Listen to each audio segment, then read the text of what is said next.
Yeah, I'm pretty happy with our top 4. The 5th one I feel like is too much. There's too many possible entries, and it depends on what you decide as a platformer. But I do like our top 4. Feels pretty good. Also, platformers are one of the hardest genres to rate because there's just so many and they're so different.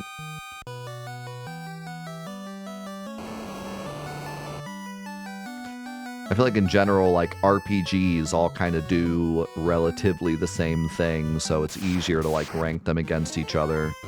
You can kind of say like balance, RPG mechanics, graphics, sound, story, like characters, like there's all these things you can like this is how they rate. But platformers, it's hard. Like you can't compare Celeste's story to like Super Mario World's story. It's like you know, a lot of the earlier platformers, they didn't have stories on purpose. You know, it wasn't a story game. Also, another honorable mention, Rayman Legends is an incredible platformer. It kind of got the dirty from Ubisoft, but when it came out, people were saying it was the new Mario, and I don't really disagree. It was amazing. I would put it top 10 probably, yeah. It really was. And Legends was specifically awesome because it had basically the entirety of Origins in it. It had all the Origins levels and its own. And it had online. It was amazing. Amazing game. Any love for Gex? Something, something. This is like going to a dinner buffet with Donald Trump. That's my attempt at a Gex joke.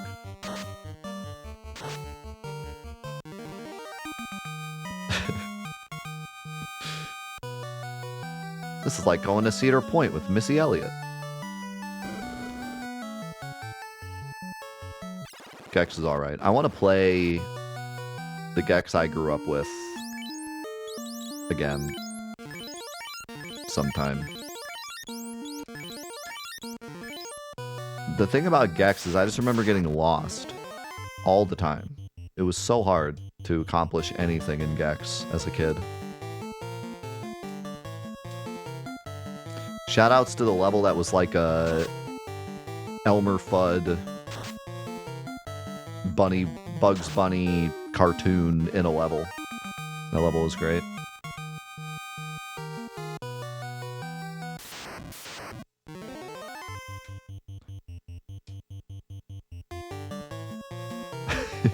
Grilled cheese sandwich.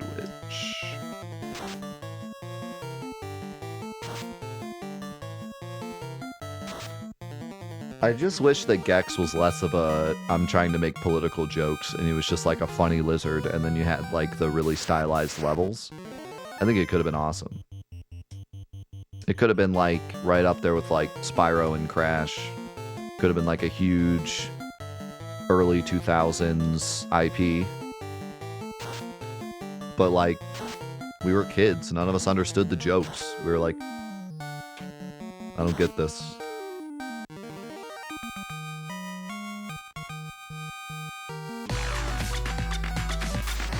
Yo, Spoopy, thank you so much for 4 gifted subs. Loving the chat, man. Thank you, thank you. Is Spyro a platformer? 3D platformer, yeah. Collectathon. 3D platformer, collectathon, dragon type game. Purple dragon type game.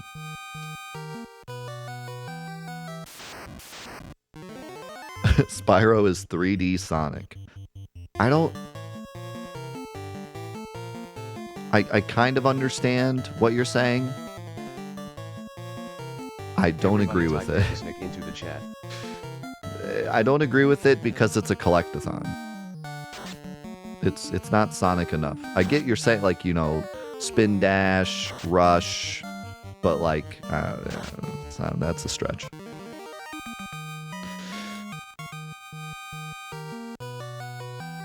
Spyro was Donkey Kong 64 done right. That's what especially Spyro 3.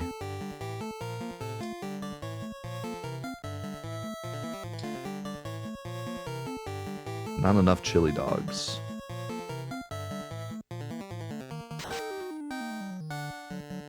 How's it going, Cortado? Was Spyro the first PlayStation character to speak? I mean, Crash Bandicoot said, whoa.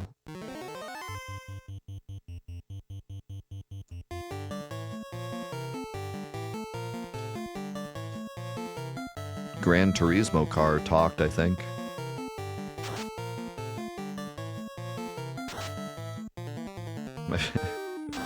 My favorite PlayStation character, car. I forget what video that's from. It's from some old Angry Video Game Nerd or something. He's like looking at the box of like the PlayStation box. And there's like Spyro and Crash, and then there's like a car for like Gran Turismo. He's like, my favorite PlayStation character, car. Which, to be honest, like, early PlayStation was a lot about cars, so it kind of fits. They should have put Gran Turismo car in PlayStation All-Stars.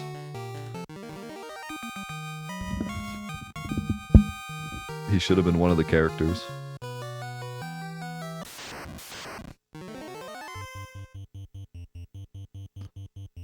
It was kind of the golden age. It was kind of the golden age of racers. You had Need for Speed popping off, you had Gran Turismo popping off, and then you had, like, frickin' Destruction Derby, you had Rally Racers, you had,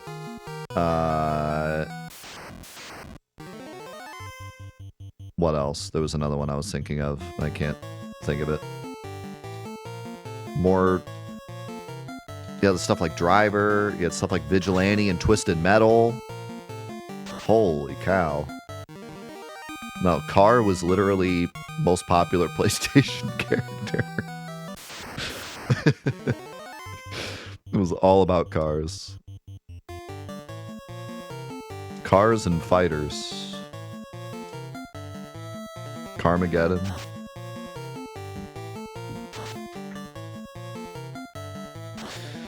We did fight Warmech. We got annihilated. I would like to beat Warmech, but not yet.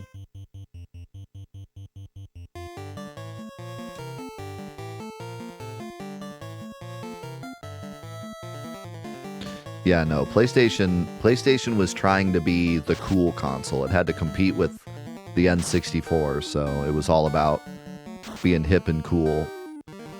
So you had your Tekkens and your GTAs and your Gran Turismos and your Need for Speeds and your Parappa the Rappers and your Tony Hawk's Pro Skater. Literally nothing I just said mattered. Tony Hawk's Pro Skater. You had your Tony Hawk's Pro Skaters.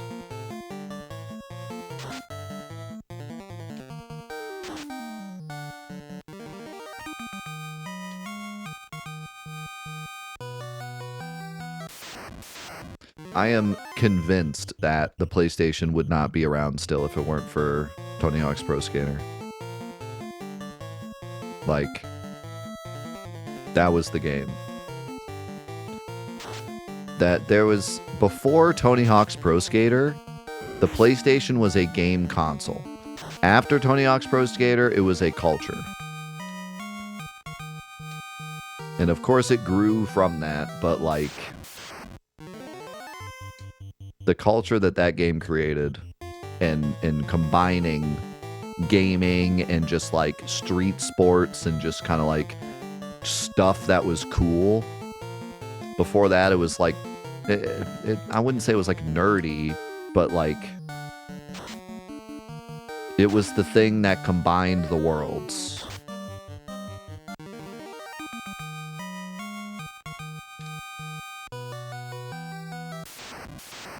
Childish, maybe, yeah. Like, that and Tekken, honestly, also, because I don't remember any adults playing video games until Tekken came out.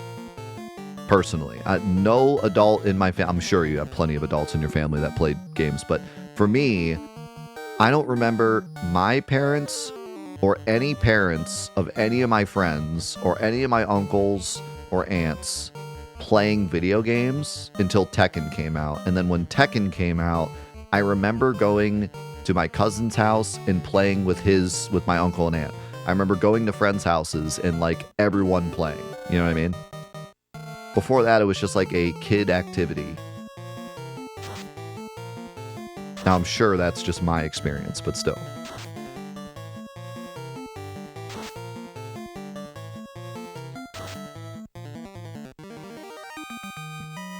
But yeah, man, that era, you could never... That was probably the greatest video game era for me. Just that time of like everyone playing Tony Hawk's Pro Skater and Tekken and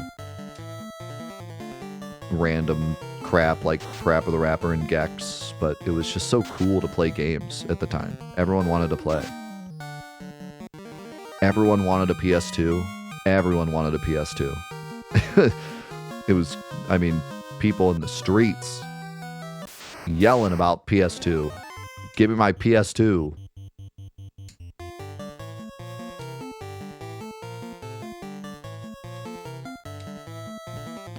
That was just the era, man. Yeah, and then shortly after that, it was Pokemon at the Playground.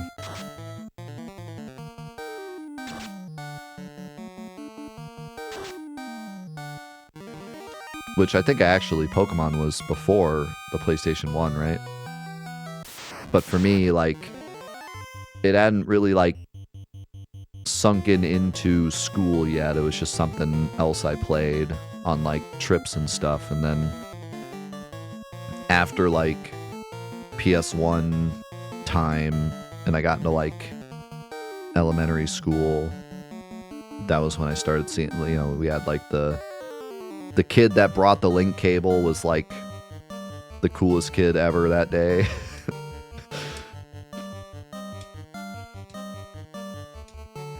Pokemon cards started like showing up at school. And that's what I mean, like, at least for me, there was just kind of no video game culture before that era. I remember starting to get gaming magazines at that time.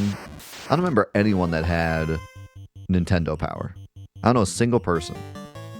I know it was super popular, but no one had Nintendo Power. I think my cousin maybe had it, but I never saw it.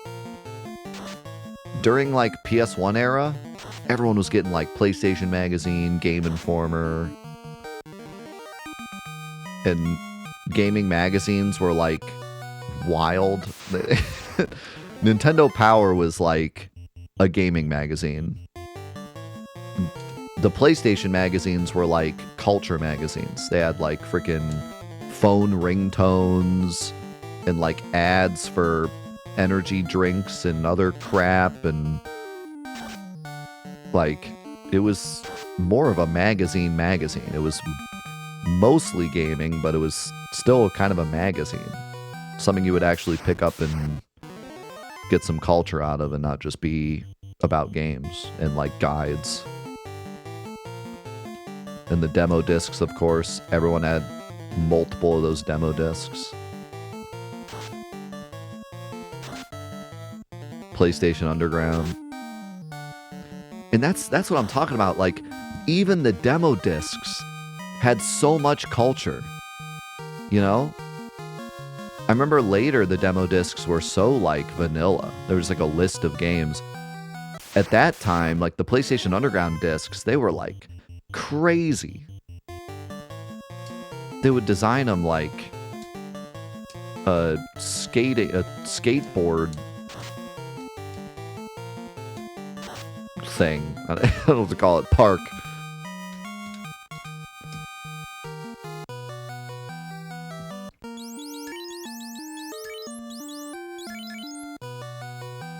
What level are we? 24? We're almost to level... We're almost to 400 HP. We should be able to at least survive a nuke now, I think. One more, make it a clean 25. That sounds good. Then we try the dungeon again and see what happens.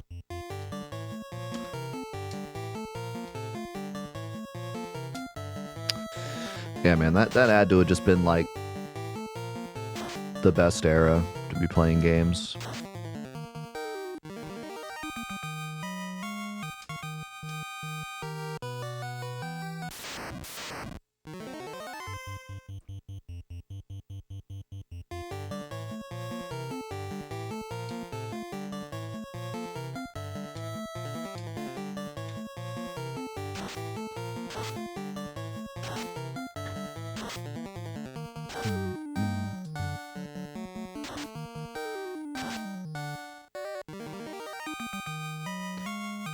It's a toss-up between that and like when multiplayer started. PS3, Xbox era.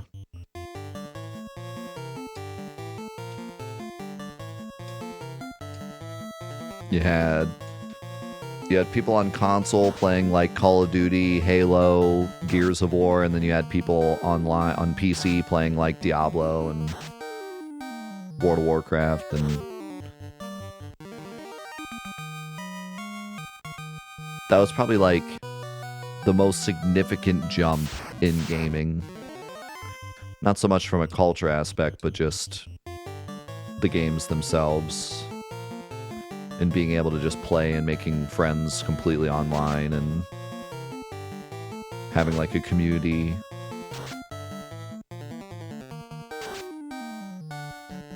It's similar to me.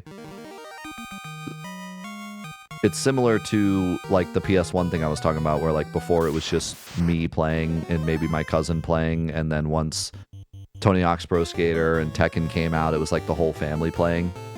It was similar to that where when PS3 Xbox era started, it was always playing with friends. It was meeting people at school and being like, you play games, and then playing games with them after school without having to go to each other's house. It was meeting completely online friends and like being part of all these different communities. There was something, I think we take it for granted nowadays, but there was something special about, I'm sure a lot of people can relate to this. I'm sure a lot of people can relate.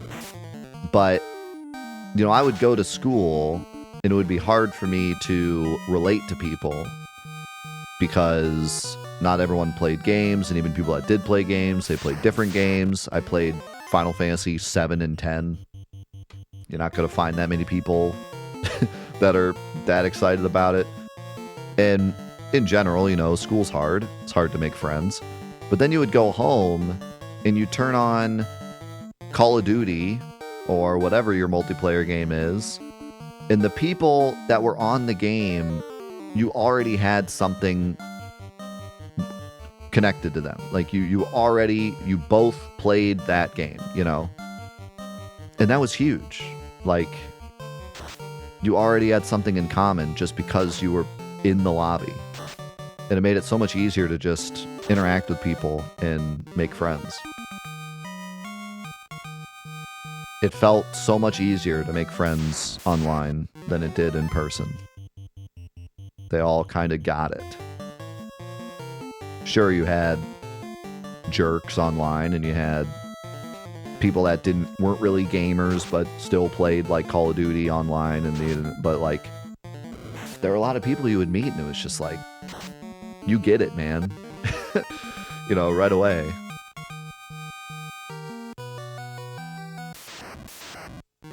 And I think it's the same with World of Warcraft. It's the same with Halo. It's the same with a lot of different online experiences. It's probably why so many people make friends on like Final Fantasy XIV, and even a lot of people find their significant others through games, because you already have something in common. It just kind of gets your foot in the door. It's kind of why dating sites work. There's a lot of reasons why they don't work, but one reason that they work is that at least both of you are on the site. You have that in common at least. A lot of online dating experiences that I've talked about, it started with like, online dating sucks, am I right? Yeah, it sucks. That's the best way. If you're doing online dating, the best way to like start off the conversation, man, online dating sucks, am I right? They'll probably agree.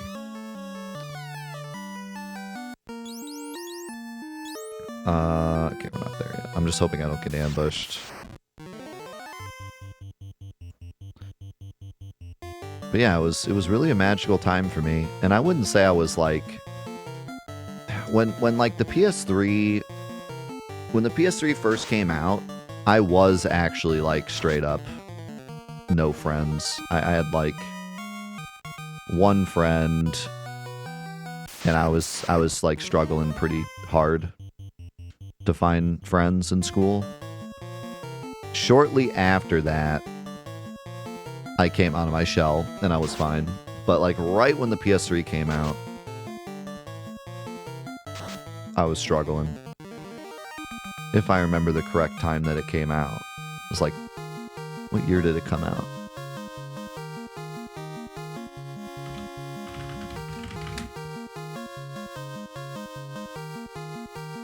...2006? 2000... Yeah, perfect. So I was gonna say end of middle school. And yeah, that was like the end of middle school for me. I was a freshman in 2007. So yeah.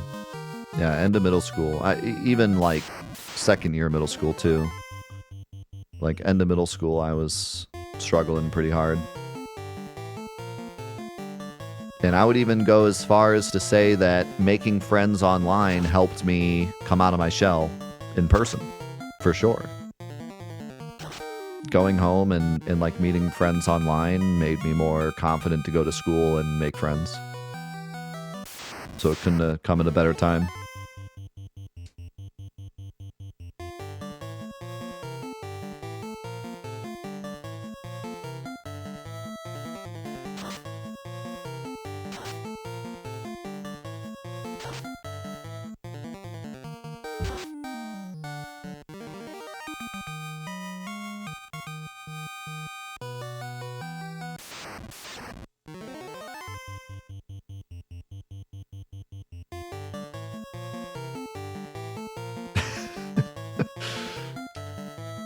You're not that, you're only 5 years ahead of me.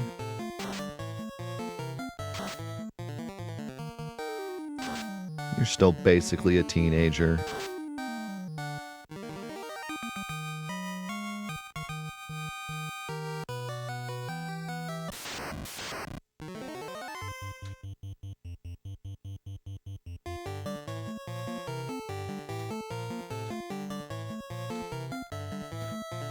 Take care of your back. That's why I bought this chair, even though I sit in it weird and probably doesn't help as much as it should.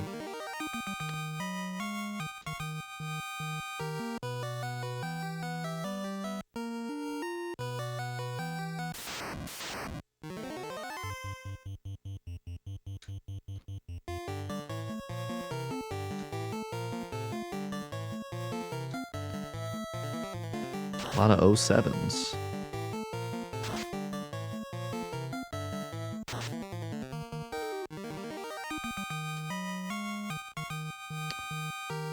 Yeah, I kind of missed out being a little younger. A lot of people around here had like LAN parties in like college. Like I missed that because PS3 was out when I was a freshman. So by the time I graduated, it was like not old news, but people weren't really doing LAN parties as much anymore. I'm sure I could have found one or two, but it wasn't like the thing to do. Back early PC era, Unreal Tournament, Doom, that was like the golden era of LAN stuff, and I was a baby at that time. Even if it was a couple years, even if I was a couple years older, I wouldn't have been in college at the time, so I wouldn't have had much agency to do it.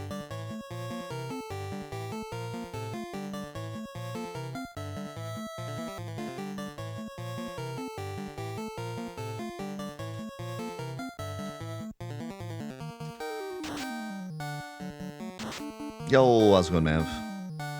Also, how's it going, Leo? How'd I come up with my name? I came up with it. My name has, over the years, really stuck with me as something that's, like, pretty important. Like, I do really like my name, and I think it has a lot of, like, importance to me. Not necessarily like it means something in particular, but just over the years, as I've struggled with certain things, I think that my name holds a lot of personal weight. But when I came up with the name, it was literally just, I want something cool. It was my PS3 name, actually. I had to come up with a name for the PS3. And I sat and I thought about it, and I was like, what would sound cool? And I came up with Death Unites Us. It meant little to nothing at the time. And I wanted all lowercase letters because I had seen people online with all lowercase letters, and I thought it was cool because it was like, they were like, not, they were like the silent but deadly type. Their name wasn't like Killer Blaze It 420. It was something like, I don't know, Secret Agent, and it was just like an all lowercase. It was like, ooh, what's that guy? What's he gonna do? So I thought all lowercase was cool. And I don't know why I chose the underscores. It just made sense to, like, I wanted to do a space, but I couldn't do a space. And the underscores are also, like, kind of low-key. The idea was to be low-key, like, my name is Death, but it's like, Death. Who's that guy? And I always sniped in Call of Duty. So I'd be the sniper, so it made sense that my name wasn't like 420, run it, blaze it, gun it, killer man. It was like, Death, where's Death at? Where's the lowercase Death with the underscores guy at? And then bam, you get sniped from a million miles away. That was the idea. Also, I was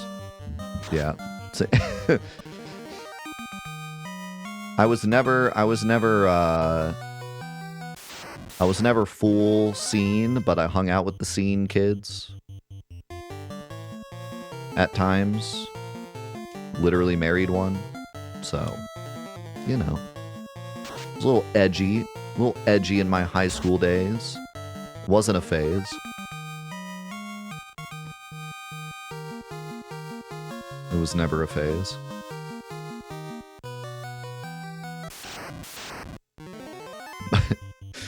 My mom's like, it's fine, it's a phase, and then I married a scene kid, and she's like, no, the phase never ends.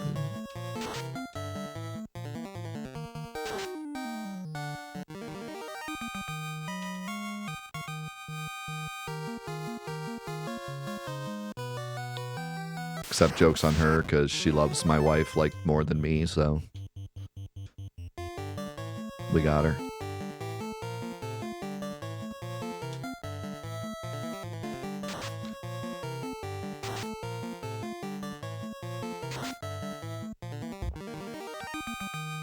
Who leveled up yet? We gotta be close. Someone leveled up, I think. Okay, yeah, we're good. Alright, let's get out. Please don't kill me. Ambush.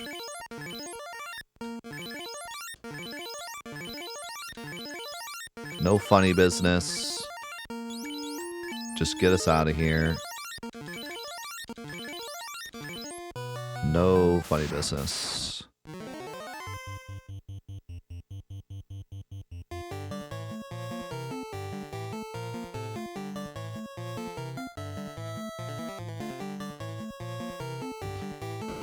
No funny business.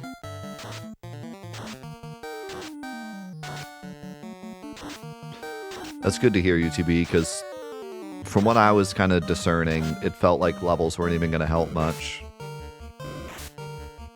Because, like, luck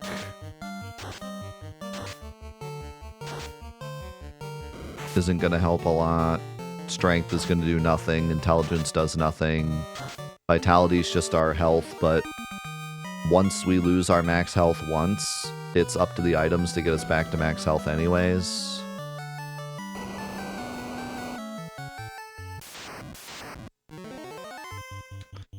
Okay, we got a sorcerer, but it's only one. Thank goodness.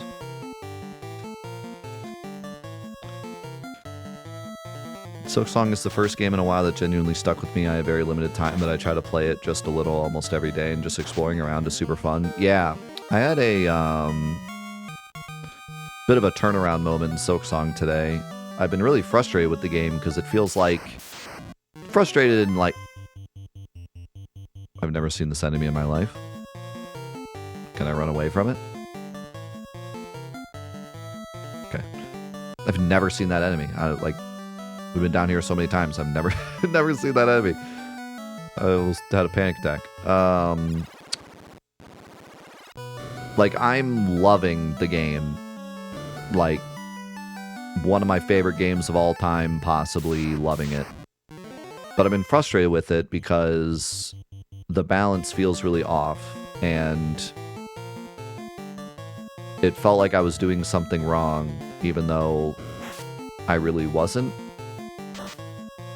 And so, like, it was kind of frustrating. And then today, I just explored and just said, like, forget doing anything else. I'm just gonna, like, explore. And it kind of hit me that, like, the game really wants you to explore a lot. And because I played Hollow Knight so much, I was able to get a lot further than I should have before exploring. And that was kind of like ruining my thought of, like, the balance. I still think the game has some balance issues, but it's not as bad as I made it out to be because I got so far without having to explore. So,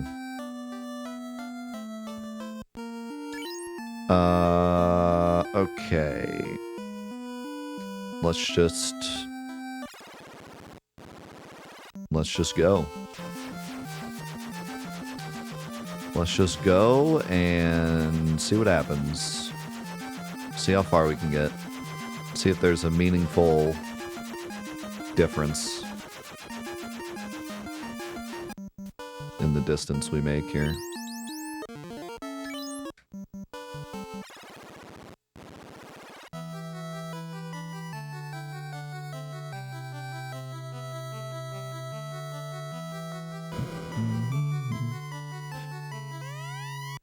You can adjust the difficulty on your own, but you can't adjust the frustration factor.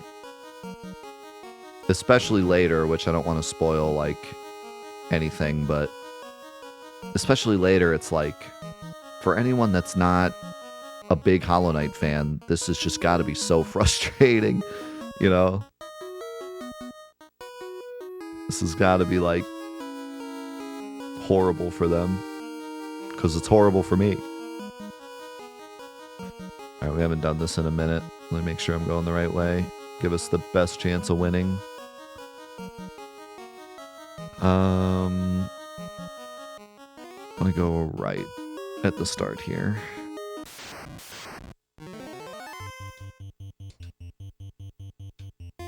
Yeah, I'm really hoping that our runaways are better now.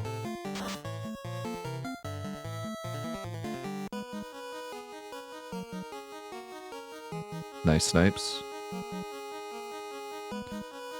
You've missed a lot of fun conversation.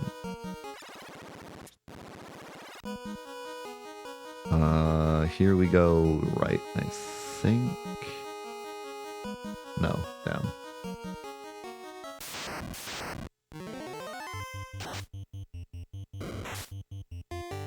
That's crazy long. Like, that's kind of crazy long when you think about it.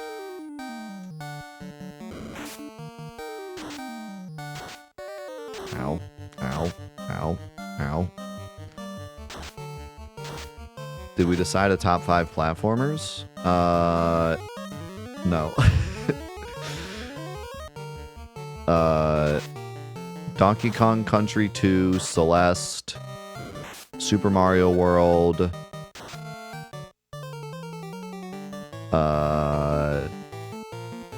what was the 4th? Mega Man X. And then the 5th, we came up with like 97 different possibilities and never came to a conclusion.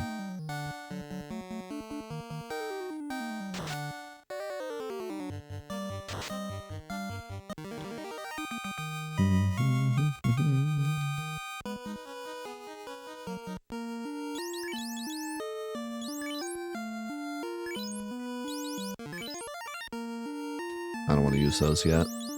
Use heals first.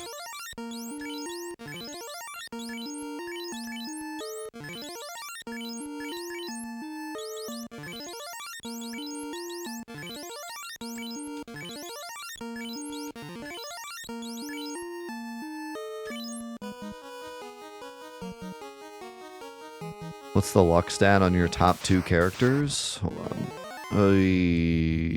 That's a bad man. The fact that the game is so difficult really makes for a great speedrun because there's going to be a long time where people are improving just from not dying. Like, some of my favorite speedruns I've ever done are speedruns where, like, it's really hard to get through without a huge time loss because then, like, you're always improving for a really long time. Games like... I don't know. What's a good example? Maybe Dishonored? I don't know. Dishonored's kind of a weird example, but Dishonored, it was like I got the route down and I had my first like deathless run pretty early on. And then after that, there was no like huge improvement. It was always like smaller improvements or a very long time where I wouldn't improve. And then like games like Lies of P or Mega Man 2, there's a really nice part where you're just always improving, you know? You could make like a huge mistake, but you had like 3 less deaths that run, and so you still improve. And that was a big part of Celeste too. Big part of why Celeste was so fun to run. To this day, I think World Record still has deaths. Pretty sure it does. But for the longest time, when you run Celeste, you really don't have to worry about the minutia at all. You just play it and you just get better and you just get better times because naturally you just die less. When people ask me like, how do I get into Celeste speedrunning? I just say like, run it. Just run it. Just don't even think, just don't even look up a route. Don't even do a route. Just literally try to beat the game as fast as you can. Turn on a timer and just try to beat it as fast as you can. And do that like 10 times. And it's so much fun because you just see the improvement. You just see it. You know, like that's the thing with like Dishonored. It was hard to see the improvement. I had to really like look at the route, look at where all my dashes are, you know, try to minus a dash here, minus a dash there, get good RNG, etc. And then like I could see time improvements. But Celeste, you could run it 20 times and just be better every time. Because there's so much and there's so many deaths and there's so many, everything is a time save, you know. So those are like the best games to run, I think. Luck stat 20, 20, 22, 19.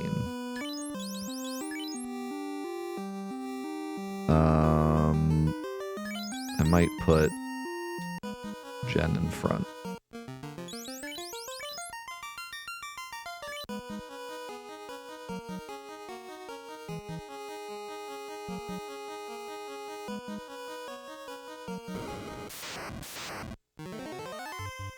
Phantom is no big deal. We just spam. I think I'll have somebody heal.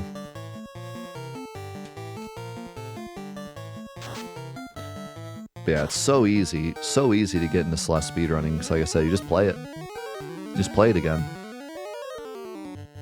You beat it your first time, it probably took you like 30 hours. Play it again, it'll take you 10 hours. Play it again, it'll take you 2 hours. Play it again, it'll take you hour and a half. I mean, that's a bit of an exaggeration, but yeah, you'll be back faster every time because you're just better at the game. Games like Dishonored and stuff, you don't really get better at it unless you try to get better at it, but Celeste, you naturally get better. And that's true of a lot of platformers.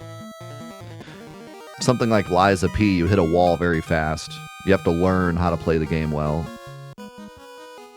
Stuff like Mario and Celeste, you don't have to learn to play it well. You just play it. Just naturally, platformers, you get better at them. It's a long time until you get to the point where you have to actively learn a route or practice certain things or learn speed tech in order to get better.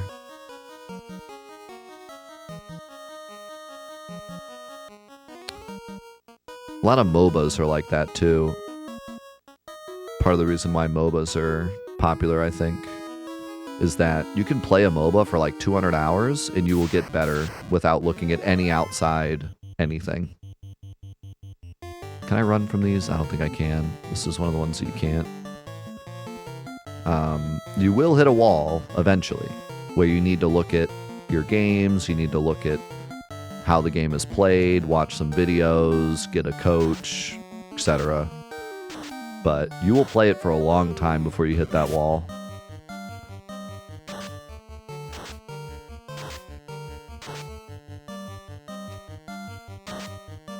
Some games, you hit that wall immediately. You know?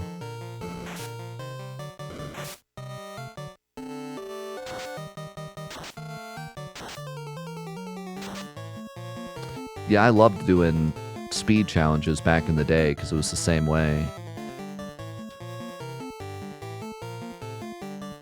That feeling of improvement is really what is special, I think. One of the things that makes video games special, and unlike any other medium, a feeling of just always improving.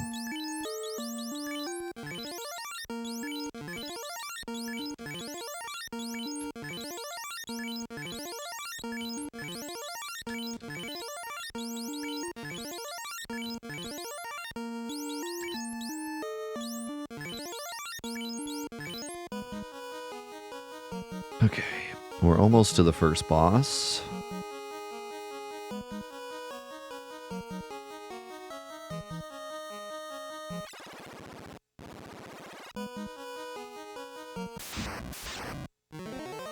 This room is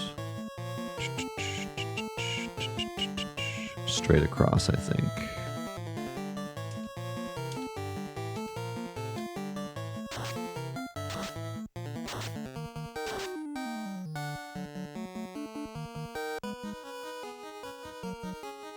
I think that's one of the reasons why platformers have survived so long. They are truly the epitome of, oh god, the epitome of easy to play, hard to master, you know, and just always getting better at them.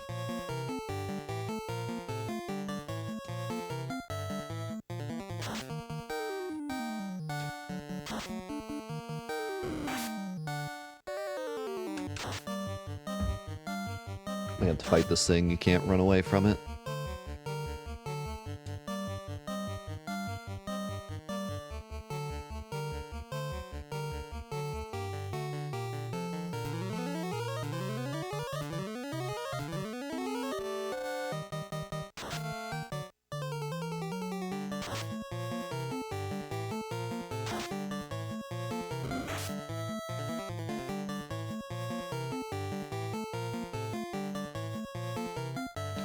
This might be a good fight to heal on, though. Actually, when I get a worm fight, I should probably just spam white robes and heal up. Because I think all he does is attack.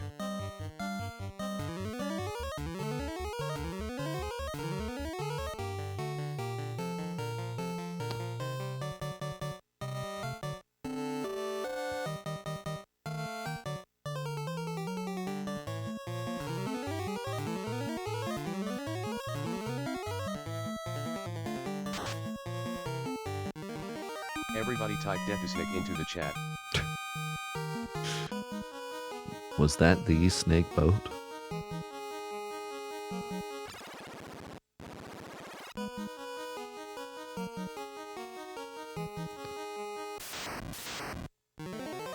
Ooh. Speaking of snakes. Run. Run. Thank you.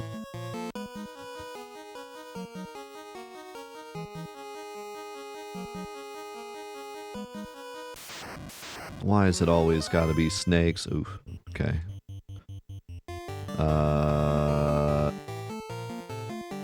Heal and white robes. Till they start missing.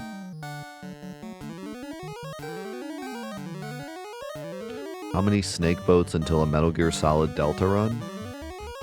For every snake boat you spam in the chat, it'll be one extra day that I don't play it.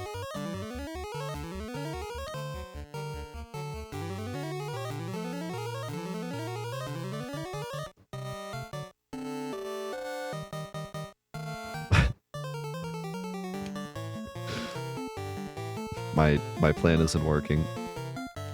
They're still spamming it. My plan didn't work.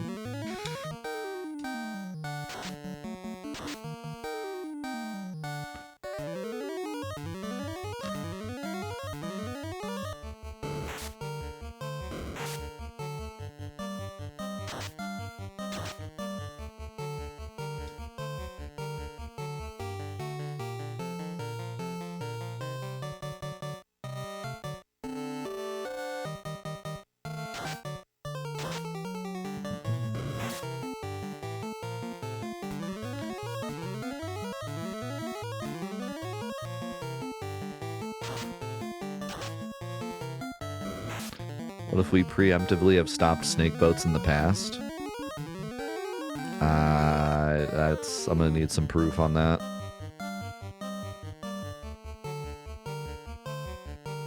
Not sure I trust that. Boo!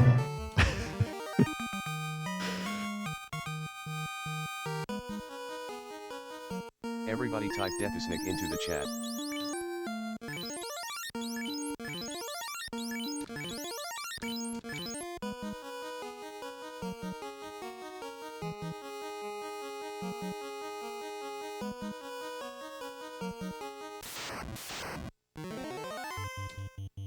Rock goal.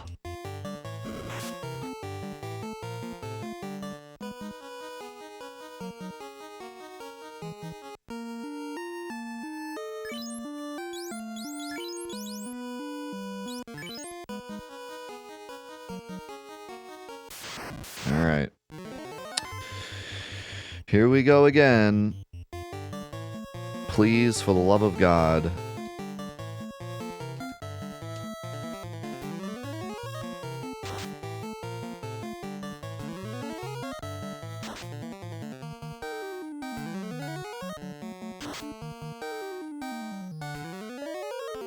You gotta be kidding me. Alright, well he didn't nuke. Do I just try to kill him? I think we just try to kill him, man. Like, mute just not working.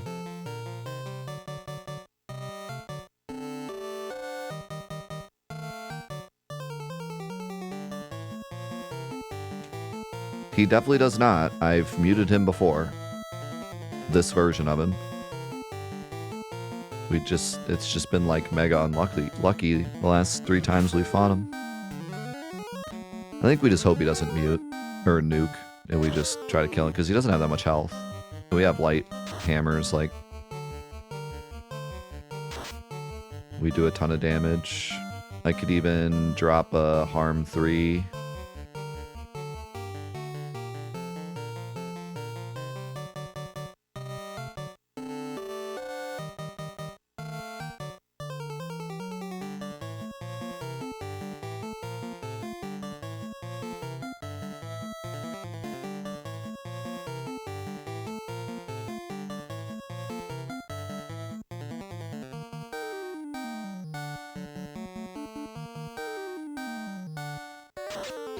Yeah, I think this is the better play.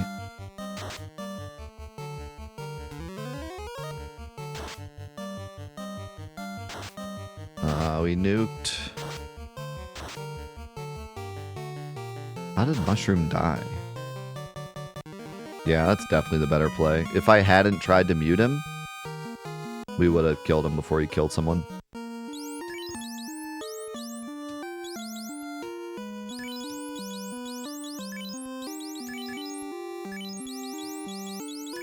Alright, that's the plan for now on.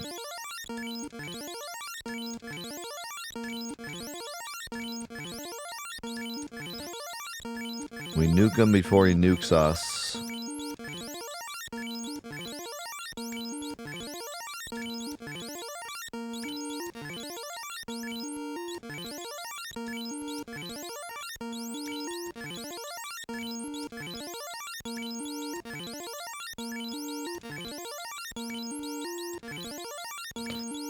It'd be really nice if we could get into an easy fight next, so I could heal up.